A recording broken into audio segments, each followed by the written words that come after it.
Darren Espanto pinagtanggol si AC Bonifacio sa gitna ng online bashing.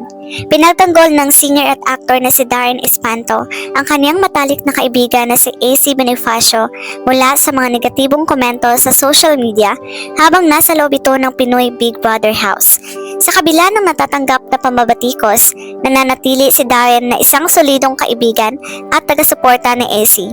I hope people get to understand AC. Sa isang panayam, hinimok ni Darren ang publiko na bigyan ng pagkakataon si AC upang maipakita ang kanyang talento at tunay na personalidad sa loob ng bahay ni Kuya. Tsaka they give her a chance kasi feeling ko malakas din ang laban ng best friend ko, ani Darren. Alam umano nilang lahat ang haharapin ni AC bago pa ito pumasok sa PBB, ngunit buo pa rin ang kanilang suporta sa kanya. Before going in talaga, all of us knew what she was gonna be going into. All of us are rooting for her, dagdag pa ni Darren. Sana mabigyan ang pagkakataon bukod pa sa pagsuporta, umaasa rin si Darren na makikita ng publiko ang totoong pagkatao ni AC.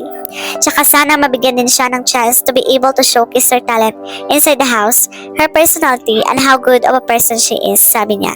Sa kasalukuyan, nominado si AC para sa eviction. Kaya naman ayon kay Darren, hinihintay na lang nila ang magiging resulta. Ngayon, kasama siya sa mga nominees for eviction. So let's see what happens. Either way, ayun, proud naman kami sa kanya. We support her. Patuloy na suporta mula kay Darren. Hindi ito ang unang pagkakataon na ipinakita ni Darren ang kanyang matibay na suporta kay AC.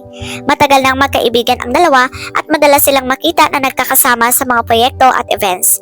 Sa kabila ng mga negatibong komento online, nananatili si Darren na isang tunay na kaibigan na handang ipagtanggol at suportahan si AC sa anumang laban. Ngayon, nasa kamay ng publiko kung mananatili si AC sa loob ng PBB house. Ngunit anuman ang mangyari, isang bagay ang sigurado, nandyan si Darren Espanto upang ipaglaban at suportahan ang kanyang matalik na kaibigan.